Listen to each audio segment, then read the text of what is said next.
It's been 2 years and 18,000 miles since I claimed a 2015 R1200GS. I utilized it both on blacktop and go romping, and I put some genuine miles on the check and 2 experience trips, the Great Caucasus ride and Morocco. It's been a long time since the fluid-cooled R1200GS showed up and turned into a market hit. There's a facelift rendition exhibited at the current year's EICMA. It goes marked down in brief time. Prior to that, I'll share my perspectives about the 2-year R1200GS encounter. Awesome engine. It offers a lot of energy and torque and heaps of character. It doesn't share the ballistic KTM control, yet it's as yet focused. You can feel its vibes at 5,000 revolutions per minute, and it's awesome in the vicinity of 4,000 and 7,000 revolutions per minute. Normal fuel utilization, 5.5 liters/100 centimeters, 42.73 miles per gallon. Considerable suspension. Albeit complex, it's as yet the most agreeable suspension available due to the telelever, paralever framework. No make a plunge, no cruel ride. For a lively ride, simply select the hard damping setting, dynamic ESA only, and it will change into a game professional bicycle. When putting your baggage on, you should pick a hard damping setting generally, the bicycle will wind up unsteady in corners. Cumbersome gearbox.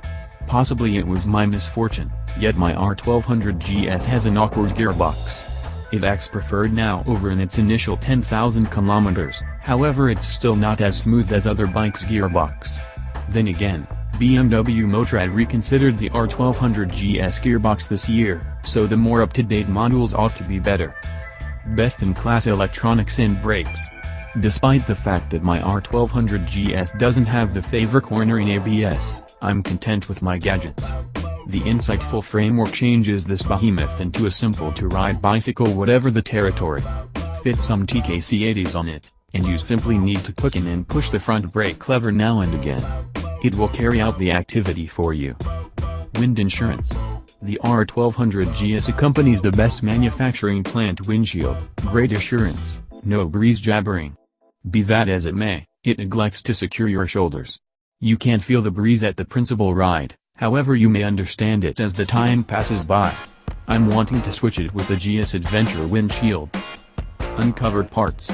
Keep in mind these components: valve and cylinder, front lamp, radiator, paralever. You should insure them in the event that you intend to limit a crash-related harm.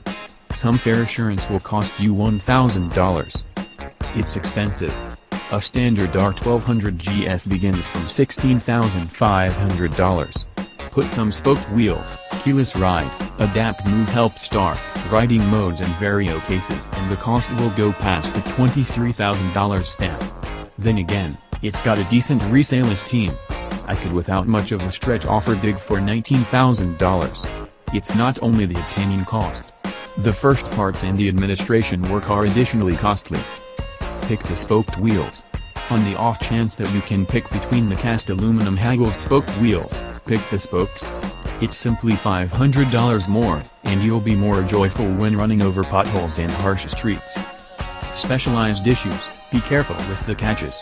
The main issue experienced in 18,000 miles was the data catch. The merchant transformed it at the last administration interim. I additionally had a little issue with a windshield holder screw. It screwed off. Be that as it may, that is it. My BMW R1200GS ended up being an exceptionally solid bike. Keyless ride, you should pick this alternative.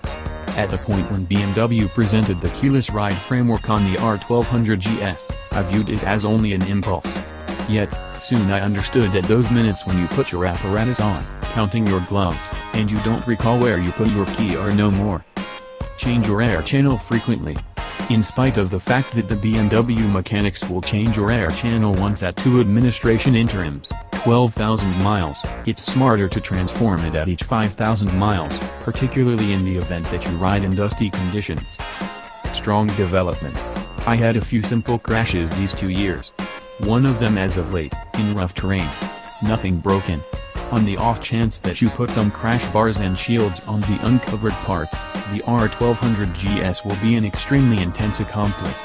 Something else, a few sections as the chamber heads could be harmed in a crash. I'm still enamored. In spite of the fact that I met speedier, more agreeable and more wonderful bicycles, I'm still enamored with my BMW R1200GS. I'll compose another report at 40,000 miles.